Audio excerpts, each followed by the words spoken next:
Merci pour votre présence sur un thème, on l'avait parfaitement prévu, qui ferait l'actualité complète cette semaine. Aujourd'hui, les entreprises ne savent pas trop comment se positionner par rapport à Twitter et se former par rapport à ça.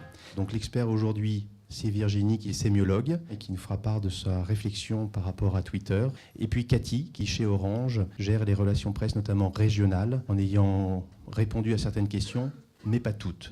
Du point de vue des enjeux, Twitter reste, me semble-t-il, le maillon d'une chaîne. Donc ce qui compte, c'est la reprise médiatique. Et ça, c'est pas nouveau. On est vraiment dans une logique de stratégie de communication.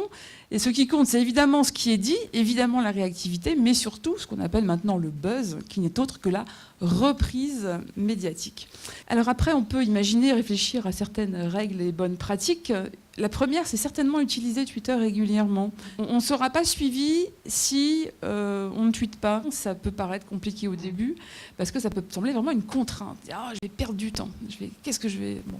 Et en fait, une fois dépassé la contrainte, ça va devenir un réflexe. Et puis, avoir une ligne éditoriale. Qu'est-ce que je vais raconter ? Je ne vais pas forcément ne parler que de mon institution. Twitter ne peut pas vraiment faire ça. Donc effectivement, ce n'est pas toujours facile de trouver la frontière entre ce qu'on dit de nous personnellement, qui engage notre marque et notre image personnelle, ce que j'appelle du personnel branding, et puis celui de l'entreprise. Un peu de personnel, c'est aussi intéressant, parce que vous allez aussi recueillir des followers ou des gens qui vont vous suivre, parce que vous avez une affinité sur des sujets un peu personnels. On a une porte d'entrée avec un service de presse et une adresse générique, mais en revanche, on a pris le parti pour les salariés d'avoir une adresse personnelle. Nous avons travaillé dans la formation, nous avons depuis 2 ans embarqué la problématique des réseaux sociaux et l'impact sur notre métier. Ça interroge énormément les managers aussi, parce qu'effectivement, ça horizontalise quand même énormément les circuits d'information dans l'entreprise. Quels sont un petit peu les outils de veille gratuits, les possibilités, les limites ? Donc moi, en fait, il me semble que l'usage en fait, du moteur de recherche Twitter est très très efficace. Taper ici ou dans TweetDeck le hashtag ou quoi que ce soit va vous permettre vraiment d'avoir une information directe bien plus rapide que Google Actu. On s'est posé en fait la question de ce cloisonnement entre grand public et presse.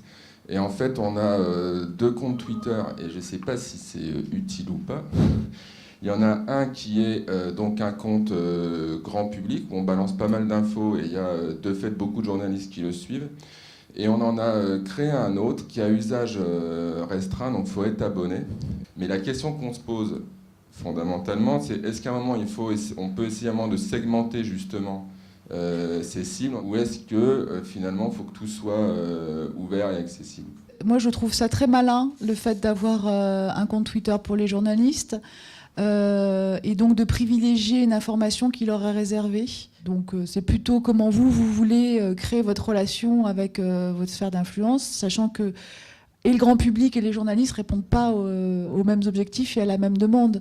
Sur les relations presse, moi je vois ce qui marche le plus, de toute façon, c'est la relation de confiance et le coup de téléphone, voir les personnes en direct.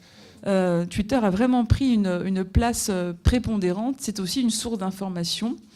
C'est de l'échange, du partage et qui met vraiment l'individu au centre de ses préoccupations. Donc effectivement, parfois sur un sujet, on n'a pas le temps de traiter tout le monde en one-to-one, donc c'est une façon aussi de pouvoir adresser tout le monde rapidement et puis après de les gérer. Voilà, bon, ça ouvre des questions un peu comme ça, je pense, sur notre métier.